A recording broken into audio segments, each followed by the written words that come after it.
Supreme court में सोमवार को इलेक्टोरल बॉन्ड मामले पर सुनवाई हुई। अदालत की संविधान पीठ ने इलेक्टोरल बॉन्ड के यूनिक नंबर का खुलासा करने को लेकर सुनवाई करते हुए स्टेट बैंक ऑफ इंडिया को फटकार लगाई। Chief justice D Y Chandrachud ने कहा कि एसबीआई को हर जरूरी जानकारी देनी होगी। इस पर एसबीआई ने कहा कि उसे बदनाम किया जा रहा है। दरअसल सुप्रीम कोर्ट में पिछली बार जब इलेक्टोरल बॉन्ड को लेकर सुनवाई हुई थी तो अदालत ने बॉन्ड के यूनिक नंबर का खुलासा नहीं करने को लेकर एसबीआई से सवाल किया था। अदालत ने कहा था कि एसबीआई को यूनिक नंबर का खुलासा करना चाहिए क्योंकि वह ऐसा करने के लिए बाध्य है। यूनिक नंबर के जरिए ये पता चला सकता है कि किस राजनीतिक दल को चंदा दिया गया और चंदा देने वाले शख्स और कंपनी कौन थी।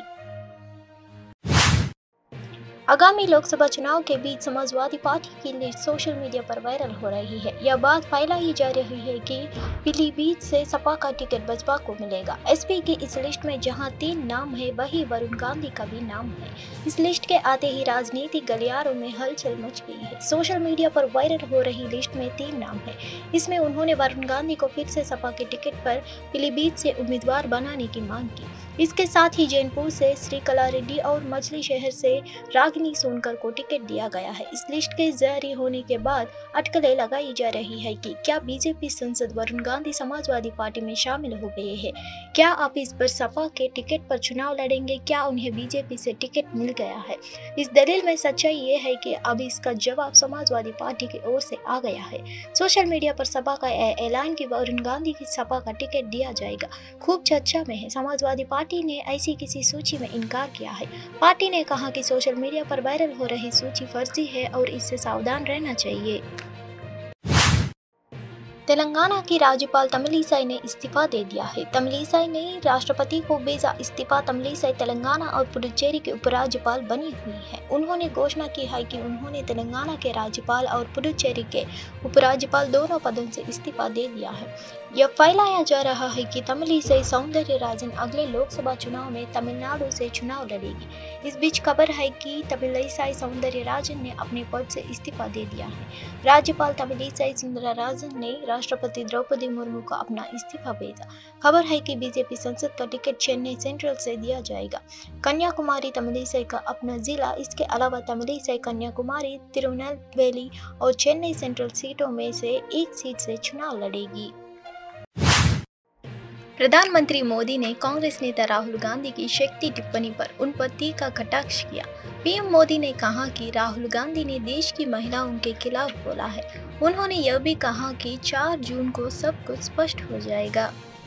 उनकी लड़ाई शक्ति के खिलाफ है। मेरे लिए हर मां शक्ति का रूप है।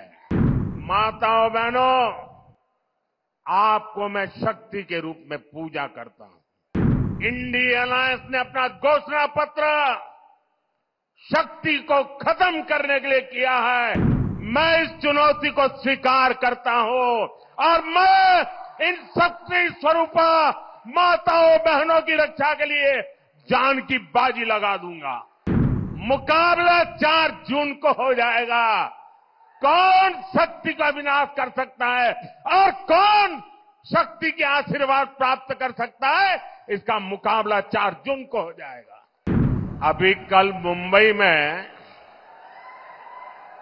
इंडी अलायंस की रैली थी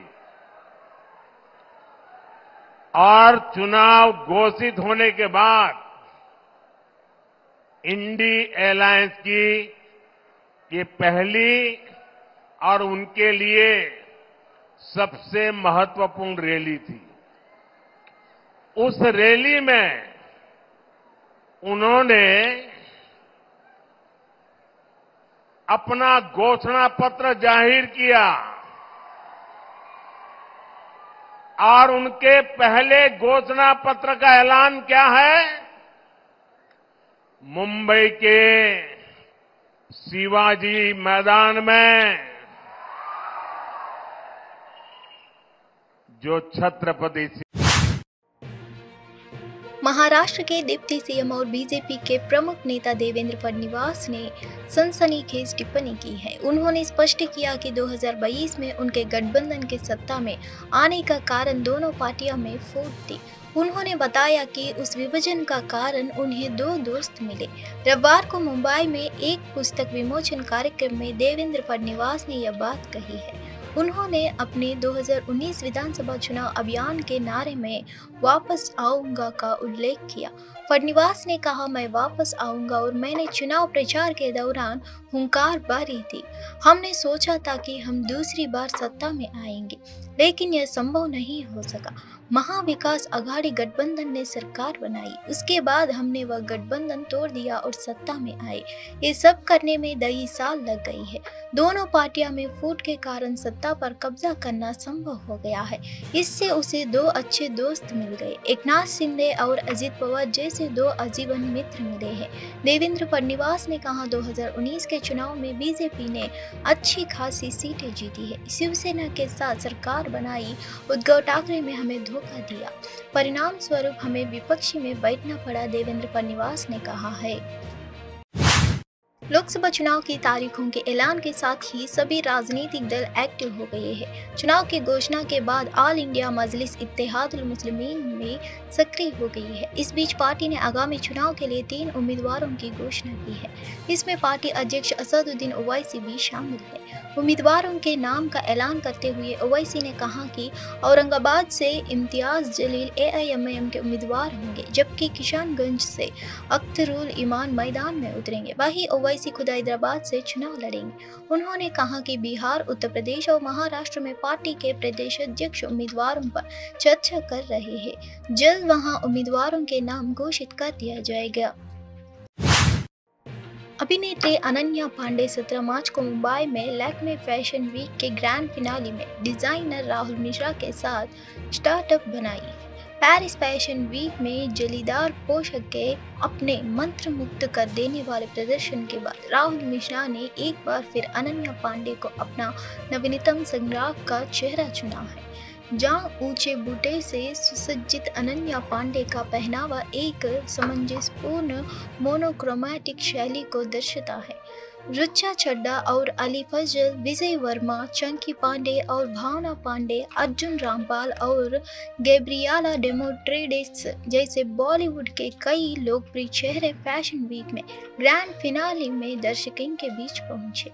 मीडिया से बात करते हुए राहुल मिश्रा ने कहा, कलेक्शन बनाने के पीछे अपना अनुभव और विचार साझा किया। अनन्या पांडे ने रैंप पर चलने का अपना अनुभव की साझा किया। उसने कहा, यह बहुत अच्छा लगता है, रैंप पर चलना मेरे लिए सबसे मजेदार अनुभव है। When we look at his sculpt, it's inspired from a basic idea of Michelangelo when he said famously that all the sculptures are already trapped inside the stone blocks. We have to just free them. So it's often the technique of subtraction. So the first part was subtraction, and we saw that like those pyramid kind of blocks, they also kind of sculptural blocks, and how the clothes are coming out, they were kind of trapped inside those. That's the literal idea. And then the second portion of the collection was addition. How when you add color, texture, form to a sculpture, how it becomes closer to art. So that's the whole idea. So when we look at this whole exercise.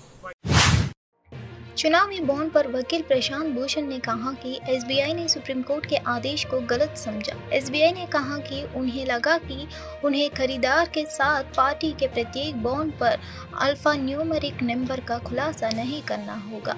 बाद में supreme court ने SBI को 21 मार्च शाम 5 बजे तक संख्या का खुलासा करने का आदेश दिया। मीडिया को संबोधित करते हुए प्रशांत भूषण ने कहा, आज सुप्रीम कोर्ट ने SBI को अपना नोटिस सुना।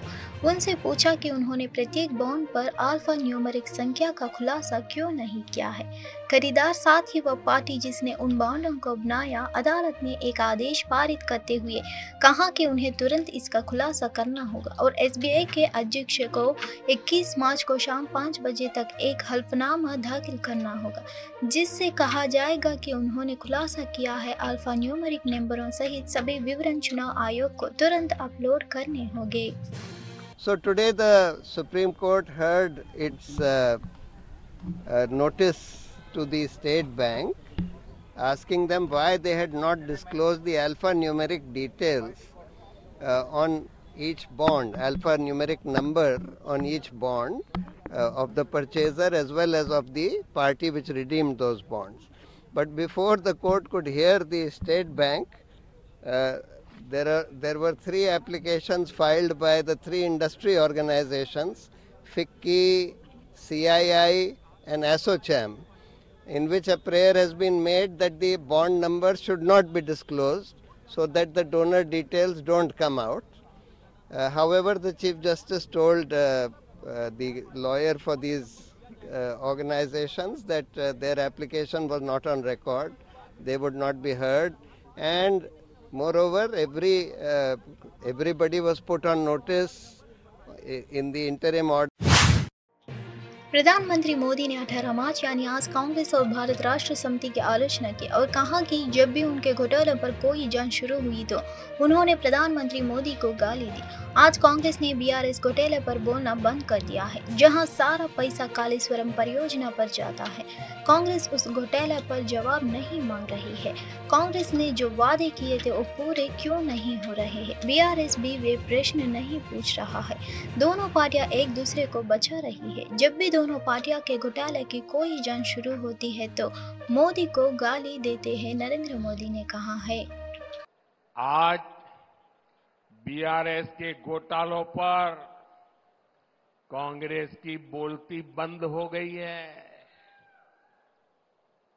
कालेश्वरम स्कैम के अरबों रुपए कहां चले गए? कांग्रेस में कोई इसका जवाब नहीं मांग रहा है और कांग्रेस जो सैकड़ों वादे करके सरकार में आई थी वो क्यों पूरे नहीं हो रहे? बीआरएस में कोई ये सवाल नहीं पूछता। भारतीय वायुसेना ने नीलगिरी में जंगल की आग को बुझाने के लिए कई बॉम्बे बकेट ऑपरेशन करने के लिए रविवार को AF-MI-17B5 हेलीकॉप्टर तैनात किया। वन विभाग और राज्य प्रशासन के सहयोग से भारतीय वायुसेना के हेलीकॉप्टर ने आग के प्रसार को नियंत्रित करने के लिए 16,000 लीटर से अधिक पानी छोड़ा। IAF अपने सोशल मीडिया हैंडल पर X पर पोस्ट किया। नीलगिरी में जंगल की भीषण आग को बुझाने के लिए अपने अग्निशमन प्रयासों को जारी रखते हुए IAF MI-17B5 हेलीकॉप्टर ने कई बॉम्बे बकेट ऑपरेशन किए। पोस्ट में लिखा है, पहली रोशनी के बाद से काम करते हुए हेलीकॉप्टर ने वन विभाग राज्य प्रशासन से सहयोग से आग के प्रसार को नियंत्रित करने के लिए 16,000 लीटर से अधिक पानी छोड़ा।